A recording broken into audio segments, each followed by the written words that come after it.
Hello, everybody, and welcome to Books of Blood. My name is John, and tonight I've got book mail. So my wife texted me this afternoon. I was at work, and she texted me and she said, "You've got a package." And I said, "Well, who's it from?" And she said, "It's from some guy named Nick in Michigan." I'm like, "Oh, okay, you must be talking about Spooky Noodles." And she said, "I don't know who that is." I said, "Well, I do." And anyway, Spooky Noodles, he has his own channel here on YouTube. I won these books somehow. I cannot remember how I won them. I think I entered a contest or a giveaway. That escapes me. But anyway, if you haven't checked out Nick's channel, check it out. I'm going to leave a link to his channel down below in the description because it's worth checking out. It's a cool channel. Nick's a cool guy, a nice guy, and he deserves all the accolades, okay? So that being said, I was kind of surprised because I expected him to maybe send me one or two books. He actually ended up sending me 9 books, and only one of those did I already have.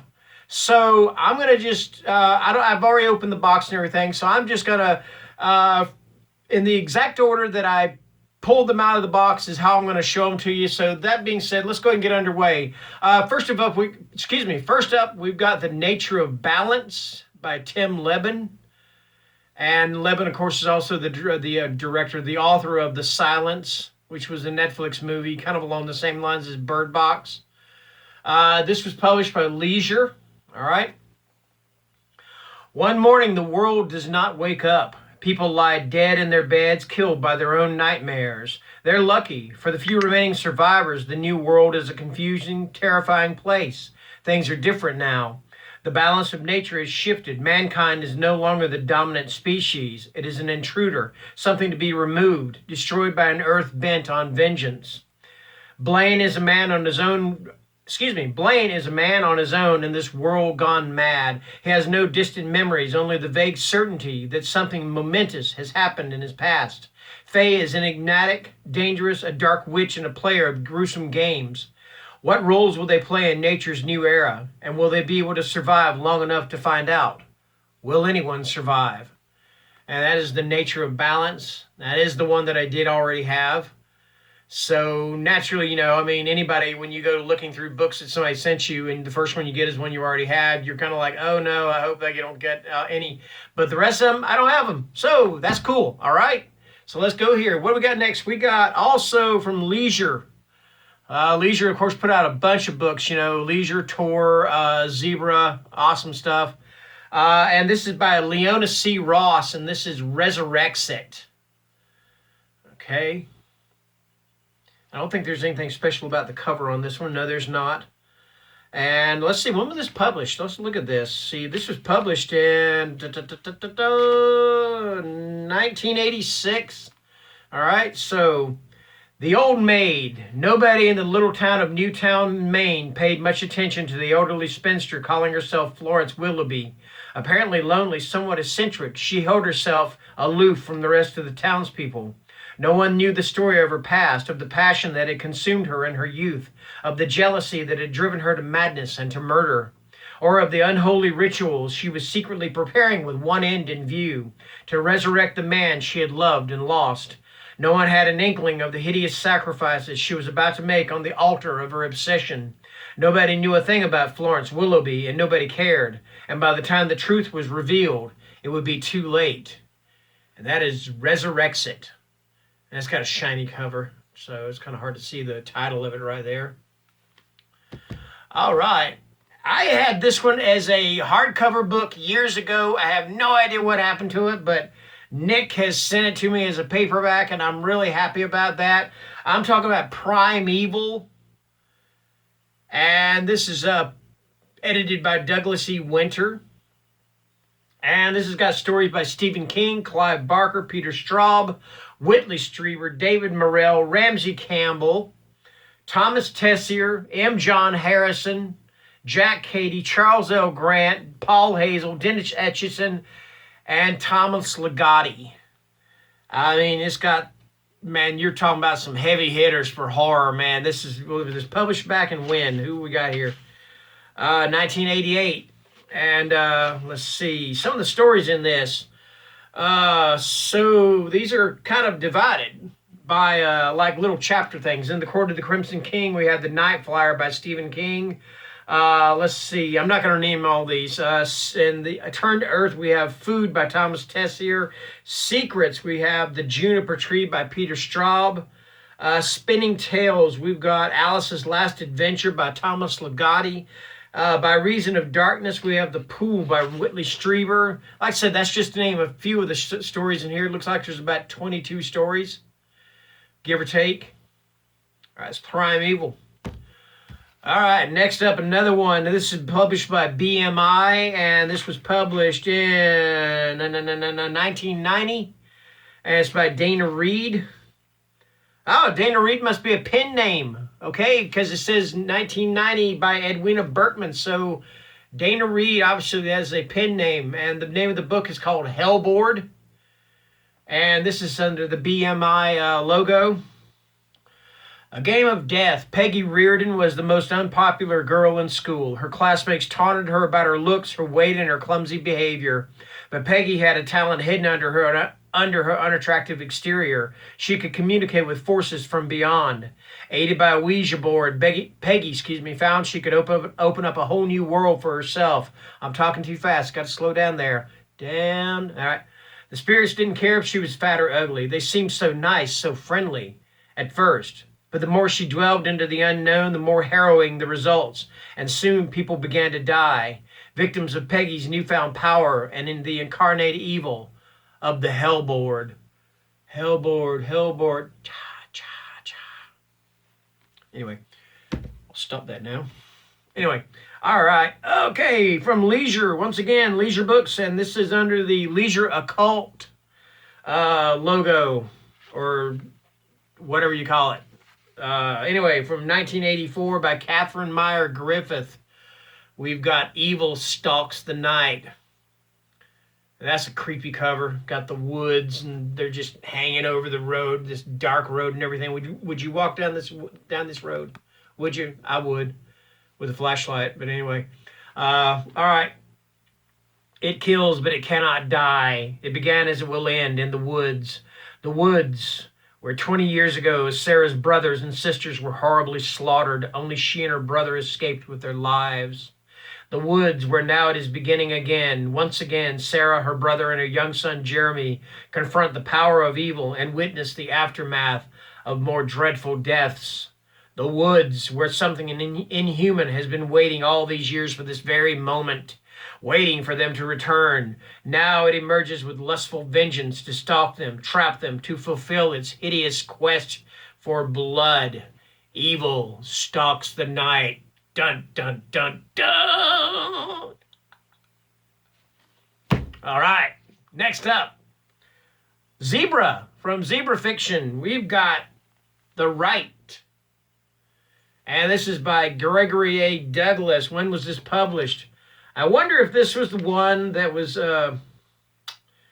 let's see, there was a movie with Anthony Hopkins. Probably not, but published in 1979. So this is probably the oldest one on here anyway. The Sacrifice was Judith Bradford, blonde, beautiful, and as yet untouched. Her desire was to become an actress, her dream to be a star. Who would have believed that her first audition was to be with death, and the leading man, her lover, the devil in disguise. You're the devil in disguise. The ritual was a bloody, brutal ceremony, a pure virginal sacrifice, a horrible and defiling death to appease and please the all-powerful Baron of Darkness, Satan. Or as church lady would say, Satan?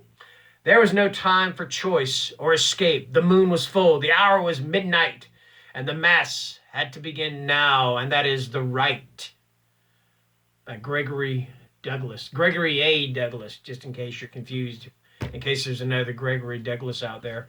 All right, next up we've got, and this is Nicholas's, I believe this is probably Nick's favorite author, and it did not surprise me that he did send me one by this author, and I'm talking about Ronald Kelly, and this is Fear. All right, and it says here, it lives in everyone. Published by Zebra. Let's see what year it was published. 1994. Where are the children? It was a legend in Fear County, a hideous flesh-eating creature that feasted on the blood of innocent children in the cold black heart of the Tennessee backwoods. But 10-year-old Jeb Sweeney knows that horrible stories are true, good Lord. His best friend Mandy just up and disappeared. He also knows that no one has ever had the courage to go after the monster and put an end to its raging bestial hunger. Until now. But evil is well guarded, and for young Jeb Sweeney about to enter the lair of the unknown, passage through the gates of hell comes with a terrible price. Everlasting fear. Now, that sounds to me like this creature in this thing needs a Snickers. I mean, because it's in a bad mood. It needs a Snickers. Feed that damn thing a Snickers. All right, the last of the paperbacks. I got one hardback. I'm saving that for last, okay? From Stephen Gallagher, we got Valley of Lights. And you see the eyes down here. Pretty cool thing. And this was published by Tor Books. I used to have a huge collection of Tor horror books, man. I don't know what happened to them from moving and everything else. I don't know what happened to them. They're gone. I'd love to build up my collection again, and this helps. So thank you, Nick. Anyway, this was published in Tor Books. See, when was this published? 1988.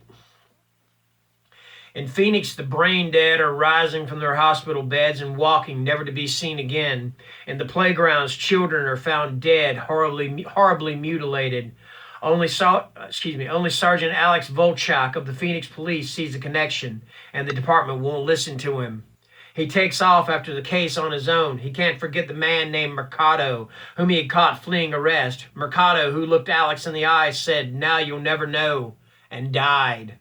Alex knows something supernatural is at work here in Phoenix, but can he destroy the being? He'll only get one chance. Valley of Lights. Dun, dun, dun, dun. All right. That's all the paperbacks. All right, got one hardcover here. And Nick, he did tell me, he said that he was going to put something special because there were a few other giveaway winners. And he said he was going to put something special in these. And I do believe this is the special thing here because it is an autographed copy, hardcover of Children of the Night by Dan Simmons. So I'm thinking that's pretty special. Now, I've said before that I did not care for Dan Simmons' The Terror. I did not care for The Abominable. They bored the crap out of me. However, I did read A Winter Haunting. I did enjoy that quite a bit. I did read Song of Kaylee. That one kind of, I don't know. I may need to reread that one. Because I think that was one of those that is more atmospheric than actually atmospheric horror, so to speak. Kind of like Bone Tomahawk or something like that. Just not a Western set in India. But I don't have Children of the Night. And yes, he did.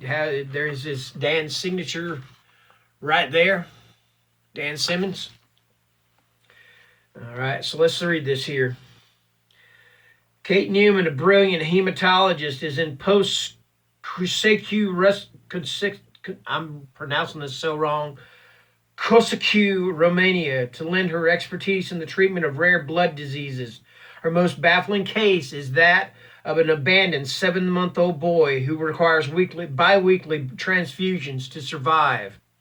Kate soon realizes that baby Joshua is nothing less than a miracle child and that his unique immune system holds the key to a cure for cancer and AIDS, as well as tremendous potential for extending human lives. With the assistance of Father Michael Rourke, a Chicago cleric also in Romania on a mercy mission, Kate fights the malevolent local bureaucracy and adopts Joshua.